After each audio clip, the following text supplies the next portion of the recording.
సూర్యాపేట మండలం సోలిపేటలో దారుణం చోటు చేసుకుంది. భూ వివాదం ఓ వ్యక్తి ప్రాణాలను బలికొంది. కొన్నేళ్లుగా సాగుతున్న ఆస్తి తగాదాలు కాస్త చివరికి హత్యకు దారితీశాయి. సొంత అన్న కొడుకే బాబాయిని దారుణంగా అంతమొందించేందుకు ఘటన స్థానికంగా తీవ్ర కలకలం రేపింది.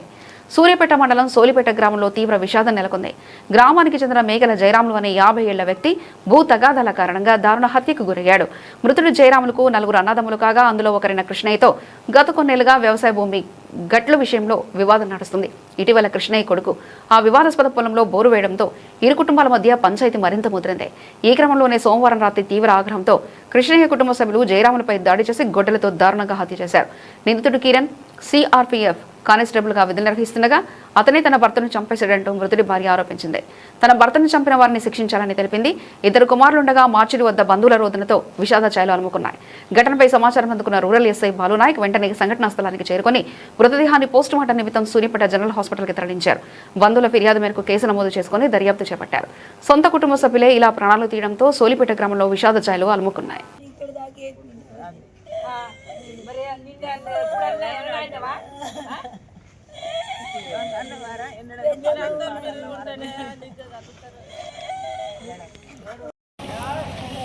నా పేరు కళ్యాణ్. నిన్న జరిగిన హత్య జయరామన్ వాళ్ళ కొడుకు మాట్లాడుతున్నాను. గత కొన్ని నెలలుగా మాకు మా ఇంటి పక్కన ఉన్న మాటపల్లి రామచంద్రకి అటు ఇటు సైడ్ ఇంకో పక్కకున్న మా డాడీ వాళ్ళ అన్న కొడుకు ఇప్పుడు భూ పెట్టు వివాదంలో మాతో గొడవలు పెట్టుకుంటూ ఉండేది. నిన్న మా డాడీ పొలం దగ్గరికి మంట ఆర్పడానికి వెళ్ళినప్పుడు ఒక్కరిని ఒంటరిగా చూసి అక్కడ చంపేసి కంపలలోకి వేసాడు. ఎవరు చేసిన అనుకుంటారు? చెప్పాను కదా, మా డాడీ వాళ్ళ అన్న కొడుకు తన భార్య, మా డాడీ వాళ్ళ అన్న తన భార్య, మా ఇంటి పక్కన రామచంద్రు తన భార్య. దేని గురించి అసలు? భూ గెట్టు వివాదం. అంటే ఏంటిది భూ గెట్టు అంటే అసలు ఏం జరుగుతుంది? అసలు పొలం దగ్గర గెట్టులు, వాటిది ఇంటి దగ్గర ఒకటి గోడ కట్టుకోవడానికి అదొక గెట్టు. మీకు ఎంత ల్యాండ్ ఉంది? ఎక్కడ గొడవ స్టార్ట్ అయింది? ఎందుకు గొడవలు అవుతున్నాయి? ల్యాండ్ 3 acres ఉంది, కానీ గెట్టులు ఆల్రెడీ ఉన్నాయి. కానీ వాళ్ళు ఎప్పుడో ఒప్పుకోవట్లేదు. వాళ్ళకి మేము పెద్ద మనుషులతో మాట్లాడుకోమని చెప్పినాం. వాళ్ళు పెద్ద మనుషులతో మాట్లాడుకోవడానికి రావట్లేదు. వాళ్ళు అది చేయరు, ఇది చేయరు. ఇంటికాడ వీళ్ళదేమో పెద్ద మనుషులు చెప్పిన మాట వినరు. మటపల్లి రామచంద్ర ఆల్రెడీ వాళ్ళు చెప్పారు పెద్ద మనుషులు ఇట్లా పెట్టుకోండి అని గోడ వస్తుంది. వాళ్ళు వినడం లేదు.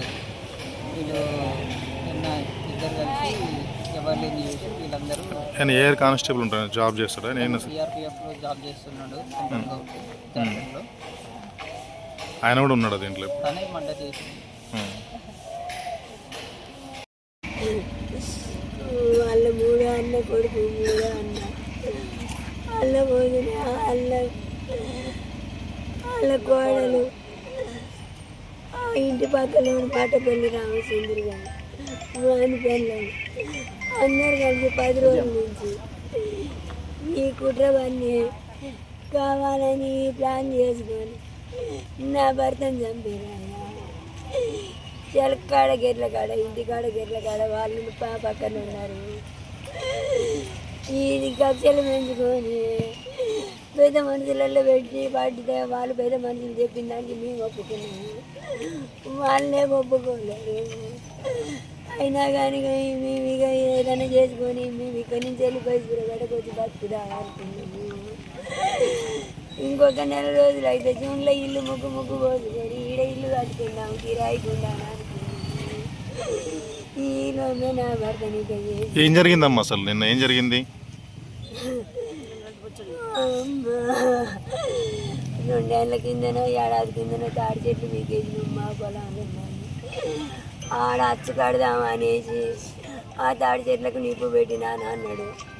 పోతాడు చంపోయి మేము ఎందుకు నిప్పు పెట్టినావు? పక్కన గడ్డాములు ఉన్నాయి, గడ్డాములలో పడగాలి.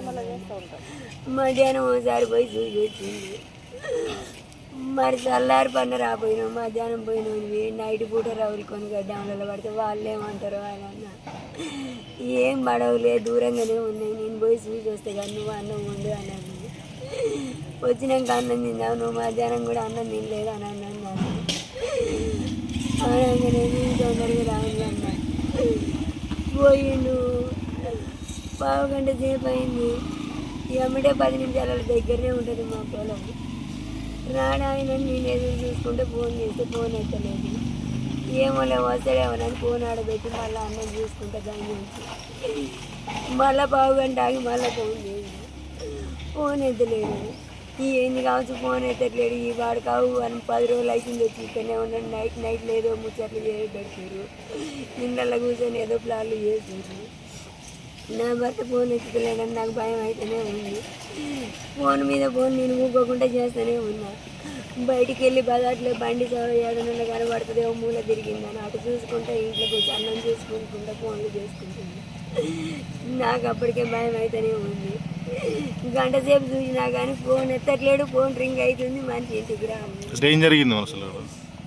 మా బావ కొడుకు ఫోన్ చేసి అయ్యా బాబాయ్ పొలం కళ కనపడ్డా అని అడిగిన. నేను ఇవాళ పోలేసినమ్మ పొలం కళ్ళ. ఫోన్ రింగ్ అవుతుంది, ఫోన్ ఎత్తుతలేదు, జరపోయి చూసి రాబోయ్యా గంట సేపు అవుతుంది, పోయి ఉత్తగా చూసి వస్తాను పోయిండాను. ఏమంటే పొలగాడు బండి వేసుకొని పోయిండాడికి. అక్కడ పోయి బాబాయ్ బాబాయ్ అని కుదేసిండాడు. కుదేస్తే ఎక్కడ లేదు, ఈ వెనకకి వచ్చిండట. పోయేటప్పుడే ఆర్సీ కాడ ఊరి దగ్గరనే ఆర్సీ ఉంటుంది, ఊళ్ళకి రావడానికి. ఆడ బండి కనబడితే పెట్రోల్ అయిపోతే ఇక్కడ పెట్టి పోయిండేమో అనుకొని పొలం దాకా పోయి చూసి ఆడ కూతలు వేసి చప్పులు లేదంట. మళ్ళీ ఆర్సీ కాడికి వచ్చి చిన్నమ్మ బాబాయ్ ఇంటికి వచ్చిందా అని అన్నాడు ఫోన్ చేసి. రాలేదయ్యా అక్కడ లేడా అని అంటే బండి ఆర్సీ కానీ ఉంది, బండికే తాళం చేయింది, బాబాయ్ మాత్రం లేడు, ఎంత కుట్టేసినా చప్పులు లేదు అని అన్నాడు. నేను వస్తున్న బండి కాడికి నువ్వు అన్నే ఉన్నాయి అని అన్నాడు. బండి వేసుకొని నాకు ఎదురుగా కొద్ది దూరం వచ్చింది, నన్ను బండి ఎక్కించుకొని తీసుకొని పోయింది. నేను పోయేసరికి ఆ బండి అన్నే ఉంది, బండికి తాళం చేయింది. ఏంది ఈడ తాళం చేయింది ఉపేందరు, నాకేదో భయం అవుతుంది అని నేను అన్నా. అని ఈడాడు చూస్తుంటే చెప్పులు కనపడ్డాయి. వామ్మో చెప్పులు ఇన్నే ఉన్నాయి, బండి ఇన్నే ఉంది, నా భర్తనేమో చేసి నువ్వు అయ్యా ఉపేందరు అని అనగానే పొలగాడి దాకా పోయి చూసొద్దాం బాయ్యా ఆసుంటే పోయి చూసొద్దాము అని అనగానే రాజుబాబు వస్తుండే ఆగు చిన్నమ్మ ముగ్గురం కలిసి పోయి చూసొద్దామని. ఈలోపు మా ఆడబిడ్డ కొడుకు కూడా బండి వేసుకొని వచ్చింది. వాళ్ళిద్దరు చెరో దిక్కు బండి వేసుకొని ఉరికిర్రు. నేను సెల్లు లైట్ పెట్టుకొని ఆ కంపల ఇటు అటు చెప్పులు ఇడ ఉన్నాయి, మనిషి ఎటు పోతాడని దోలాడుకుంటూ పోదామని దోలాడుతున్నాయి. రోడ్డు పక్కనే నరికి చంపేసిండ్రు. ఎవరమ్మా ఎవరు చేసిరు ఇది? అలా 3 అన్న కొడుకు, వారి కోడలు, వాడు వారి పెళ్ళవు, మా ఇంటి పక్కన మా కులగా వాడు మాటకొల్లి రామచంద్రు గాడు వారి పెళ్ళ. వీళ్ళు 10 రోజుల నుంచి వాని ఇంట్లో ప్లాన్లు వేసుకుంటారు.